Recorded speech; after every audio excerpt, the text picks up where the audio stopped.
You say, well, Tony, look what happened here. Johnson & Johnson in the beginning part of 2004 moved up over that 30-week moving average you're talking about. I bought the stock, but then it jumped up and rolled back over and fell through that moving average. Yes, but you put in your stop loss. You put in your protective stop at 7% of $52. Your stop is at $48. You're totally protected. Johnson & Johnson didn't retreat to that price point. It rolled over and started right back up again. You were totally protected. Had you not even looked at the stock to see how it was doing, you would have been okay. Johnson & Johnson kept moving up again until March and April of 2005. It did start pulling back. When it fell through its 30-day moving average in May of 2005 and made 2 consecutive closes below that moving average, you would have sold the stock using this criteria. You would have bought at 52 and sold at 65. That's a pretty good percentage profit to make, and a safe one. Above all, remember, we want to preserve our capital. We want to preserve our profits. Okay, now as we're looking at this chart, and I picked this chart on purpose because, believe me, the stock market does not behave. It does not act the way we want it to, and certainly the stocks that make up the stock market sometimes act like a bunch of irrational teenagers. They are all over the map. What we don't want to do is look up one morning and find out that we've lost $10 or 10 points in a stock. We don't want that to happen. In this particular scenario, Johnson & Johnson, when it moved up past that 30-week moving average back in the beginning of 2004 and we bought it, it could have very definitely risen up higher and then pulled back and dropped to our automatic protective stop loss at 48. We have to learn to do one thing with our shoulders. We have to learn to shrug.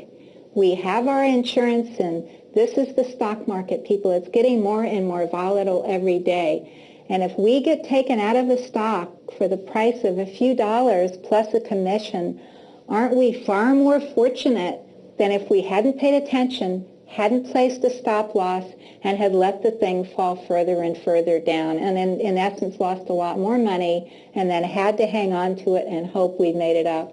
I know all of us, myself included, have bought stocks, invested in stocks, ridden them up to big profits, thought we were rocket scientists, and then paid no attention, and in our euphoria let these stocks move all the way back down to where in fact we end up taking a loss. Please believe me, when you're investing in the market, especially as volatile as they are today, especially with the global events we have coming in that are unexpected every moment in time, it's totally necessary to put in our insurance, to put in our protective stop orders. Yes, you are going to sometimes get out with a small loss. Sometimes those stops are going to be hit sooner than you thought they were going to be. But if you think back, your first loss is always your smallest. Is always your smallest. Think back to companies, think back to people, and hopefully it's not you, who invested in Enron, who invested in MCI WorldCom when it was having problems, who invested in other kinds of companies that have done the same thing. How wise they had been, how wise would have they been if they put their protective, their insurance stop in, and then raised it a couple of times during the course of the stock moving up. How smart would have that been? There would have been far less losses than the trillions and trillions of dollars that were lost on those particular investments. So put your insurance in, and know that while you may get stopped out once in a while, you're going to be very thankful and very grateful that you've done it many, many times over. Let's look at this particular price chart and see where we could have raised our stop loss points to a couple of times to ensure that we made really good profits. If you can draw a horizontal line, and I bet you can see that the price found what we call support right in the $54 area, right where the bottoms of all those bars are throughout the second half, or right about the middle of 2004. Just draw a horizontal line with your eyes or a pencil, whatever you like. You can see how we're doing it here. And you can see that every time Johnson & Johnson fell down to a particular place, it always stopped right there at that $54 area. A smart thing to do is move your protective stop up to about $1 or so underneath that particular area. So where would we raise it to? We would raise our protective stop to about $53, $52 if you're more comfortable, as soon as one or two of those support areas were formed. This tells you that when this stock keeps coming down to this area, buyers come in, say this is a good price for Johnson & Johnson, and in their buying, they hold it up or they support it, and eventually it begins to go higher. Now, what were to happen there? If you raised your stop and the stock, as we say, rolled over and went through it, well, the very worst thing that can happen is you make $4 a share profit. That's not too bad, and it's a relatively short time period. When Johnson & Johnson starts back up, if indeed it does, and it did in this case very definitely, you can reinvest if you'd like. At the worst case scenario, you've made money, and that's not a bad thing in this day and age. What the other thing you've done is something we're going to talk about more in a few minutes. You've protected your asset known as your portfolio. You've protected your equity, and that is the single most important thing you can do in your investment career. Now, Johnson & Johnson moved up for the latter half of 2004 very, very quickly and very, very nicely. When you get more advanced and you become more advanced, you can start drawing trend lines from the bottoms of each of these moves up. And perhaps you want to use these trend lines as your stop area if you want it to get tighter and tighter. However, if you don't, know that many times the 30-week moving average will form a trend line of its own. And we know that we're not going to keep the stock if it makes one or two closes below that moving average. So that in itself is your automatic stop out. Again, Johnson & Johnson fell below our moving average in June or July, it looks like, of 2005, and we've made quite a nice profit. Let's move on to our next chart. Here we have a chart of Alcoa Aluminum, the huge manufacturer. We have another example of how we could have bought Alcoa Aluminum when it rose over. Please keep this word rising in mind. I said it over and over, but it's so important that the 30-week moving average is going in a horizontal direction or at least rising. We never, never, never buy when a stock is moving over a falling 30-week moving average. Now, a moving average is just that. It's the average price of a stock over a given time period plotted into a line form. Here's another clue and something I wanted you to see on this chart. When we're investing in this kind of a way, when we're looking at price charts in this kind of venue, what we're doing here is something you're going to want to study more, is we are buying stocks that have come down in the roller. Remember I told you everything goes in cycles? Well, so do these big icons of America industries, so do their prices.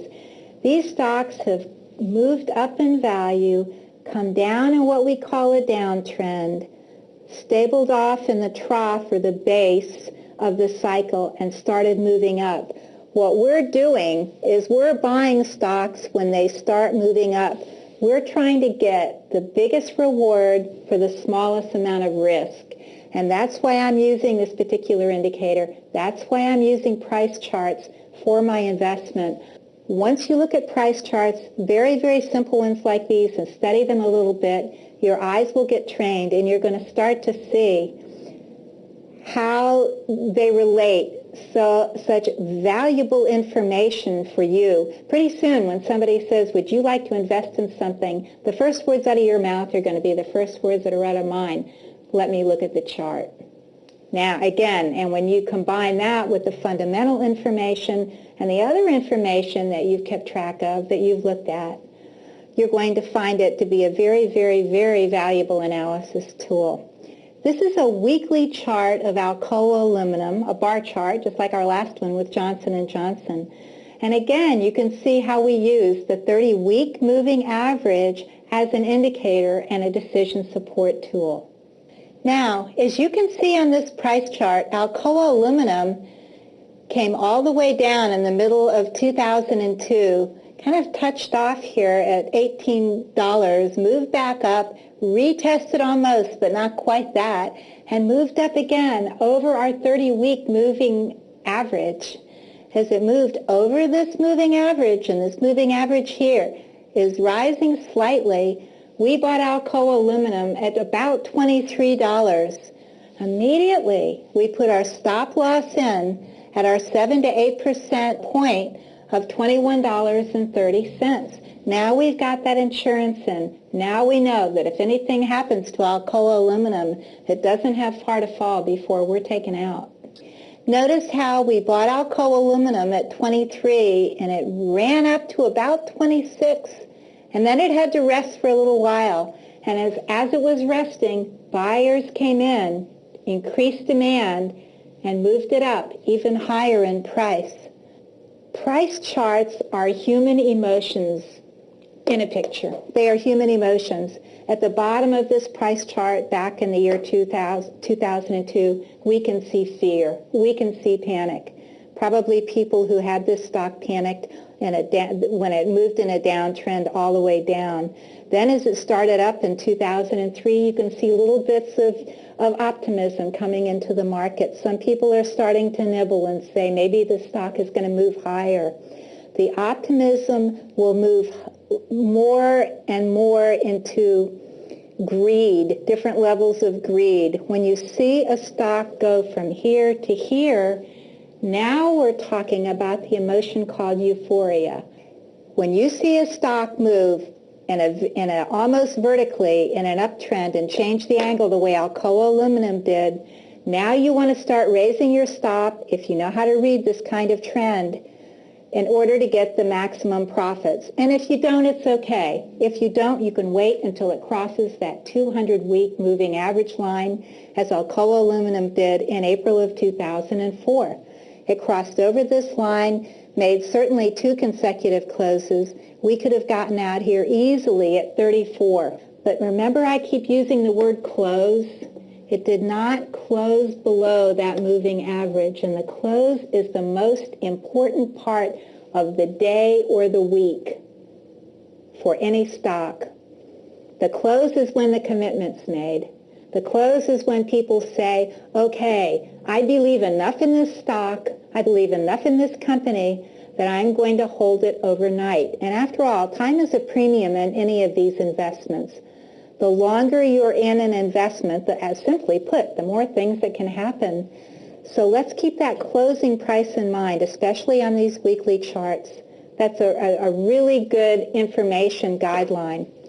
We bought at 23, got out at 34, and our time frame was just a matter of a few months. Do you see how these moving averages can keep you safe?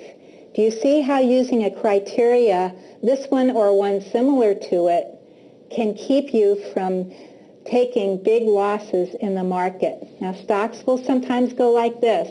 There's nothing we can do about it. But whatever you do, always use a criteria to enter the market. Don't just do it helter-skelter. In this day and age, it's not the wisest thing to do. Alcoa aluminum moved up higher and higher. Again, it made little pullbacks. You can move your stop up underneath these support areas you can see all along this trend line. Now I want to tell you something about trends. Now that you're getting used to looking at charts, look at Alcoa aluminum and look at how steeply it rose between October of 2003 to the end of the year. Notice how it was moving kind of at a 45, well, a little steeper, 50, 60 degree angle. Now just simply look at how that trend changed from October on. Notice how it started to go up ballistically, like a missile. What happens to things that go straight up? Anything in our world, usually at some point comes down pretty hard, right? I want you to look at the final point here I'd like to make about Alcoa aluminum. We know we got out at the price of 34 back in February, March. Notice how Alcoa aluminum pulled back from that area to about 29, did a few gyrations, and right around October, Alcoa moved down. Alcoa moved down, not ever touching our rising 30-week moving average. And you know what? You could have raised your stop up right here. You could have raised your stop up to about the $25 area, kept it right under here, and now you would have made a $2 per share profit in every share of Alcoa aluminum that you bought. Now let's look at Boeing. This is our final chart, and it's a very beautiful chart, I'm sure. This is a chart that makes every investor happy, especially as savvy investors like we are, because we knew to buy in 2003, and we knew to buy and get in at 31. That's where our price crosses up and over our 30-week moving average. I think it's wise to watch these stocks. I like to catch them before they move through the average, so I can watch and see and get in at the highest precision point. Boeing moved up and over. Now the moving average isn't moving down here when we enter. It's moving sideways, and that's totally acceptable. On this particular example, we would have bought Boeing at $31. Immediately, we put our stop loss in at $29. That's our insurance in case it goes lower, and we're not ever going to move it down. We're only going to move it up as the stock goes higher. Boeing retraced a tiny bit back to almost to our entry price, and it took off from there. We can move our stop up several times on this chart. Now notice, you might have been bumped out of Boeing here in March and April of 2004. You may have decided to take profits there. If you have a question about whether you should get out when it's so close, when it's such a close call as this one, always look left on your chart and see if there's buying support just to the left. If there is, you want to maybe want to hold that price just a tiny bit. That's for more advanced investors. In January of 2005, you could have gotten bumped out of the stock again. It's quite possible. Now, what will you do? What will you do? My advice is, if you do stop out of the stock, if you do decide to sell it, if it does go down, watch it. And if you think the stock is still worth being in, if it moves back up over its rising 30-week moving average, you know what? They'll let you buy it back. I called my broker the other day. I said, Fred, if I sell a stock and it starts going up again, can I buy it back? And he said, Tony, anytime you want. So for the price of some commissions, for $20 or $30 or $40 commission, you can do that. But don't you have more peace of mind knowing that you've got your insurance in, that you've got your criteria set, you've got your rules, you've got your guidelines, no matter what. You can certainly buy it back. Suffice to say, Boeing started it up again, and you know what? It's still going at this very minute. I can't tell you where we're going to get out on this one. We're in at 31. The stock has doubled. I don't know where it's going to roll over and come down. We do know one thing, though, don't we? We're definitely going to take our profits when this stock rolls over and makes one or two closes below our 30-week moving average. For right now, though, we're going to enjoy the ride. Let's say for fun that you moved your protective stop loss up just underneath what we call support areas, which are these little low areas. Every single time it stopped and started up again, those are the buyers we call support. You might be one of those buyers. You may decide to add to your position during those times. You may say, there are so many buyers in this area. There's so much demand for Boeing. And actually, doesn't the whole world, and indeed the financial markets, move on supply and demand? There's so much demand in this area, I'm going to add another 2 or 3 or 500 shares to my position. If you had not used the 30-week moving average here, but were just bringing your stop loss points up underneath, keeping them $1 or $2 underneath those support areas, that's another criteria that's valid, and you wouldn't have gotten stopped out of Boeing. You could have ridden it up, and kept going. If it did hit your stop in January, if you did decide to get out in January, you would have bought at 31. You would have taken profits at 50. I really don't see too much wrong with that. You'll never go broke taking a profit. In summary, when you invest, remember, always, always, always evaluate the current market environment. If you're 20 years old, it's okay to buy stocks at the very top of a bull market and wait through the bear market and wait for it to go back up again for the rest of your life. But the older you get, we don't have that time. We don't have that time premium. We don't want to wait and lose money before we make money. So please, look at the current market environment. Check all your resources. Check the financial networks. Check the newspapers. Check the financial section of your local newspaper. Kind of get a feel. Read what everybody has to say. And certainly you can figure out and you can pretty well target what the current market environment is and where you think it's going to go from there. Then focus down. Not behave. It does not act the way we want it to. And certainly the stocks that make up the stock market sometimes act like a bunch of irrational teenagers. They are all over the map. What we don't want to do is look up one morning and find out that we've lost $10 or 10 points in a stock. We don't want that to happen. In this particular scenario, Johnson & Johnson, when it moved up past that 30-week moving average back in the beginning of 2004 and we bought it, it could have very definitely risen up higher and then pulled back and dropped to our automatic protective stop loss at 48. We have to learn to do one thing with our shoulders. We have to learn to shrug. We have our insurance, and this is the stock market, people. It's getting more and more volatile every day. And if we get taken out of a stock for the price of a few dollars plus, you say, well, Tony, look what happened here. Johnson & Johnson in the beginning part of 2004 moved up over that 30-week moving average you're talking about. I bought the stock, but then it jumped up and rolled back over and fell through that moving average. Yes, but you put in your stop loss. You put in your protective stop at 7% of $52. Your stop is at $48. You're totally protected. Johnson & Johnson didn't retreat to that price point. It rolled over and started right back up again. You were totally protected.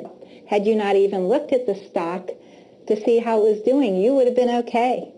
Johnson & Johnson kept moving up again until March and April of 2005. It did start pulling back. When it fell through its 30-day moving average in May of 2005 and made 2 consecutive closes below that moving average, you would have sold the stock using this criteria. You would have bought at 52 and sold at 65. That's a pretty good percentage profit to make, and a safe one. Above all, remember, we want to preserve our capital. We want to preserve our profits. Okay, now as we're looking at this chart, and I picked this chart on purpose because, believe me, the stock market does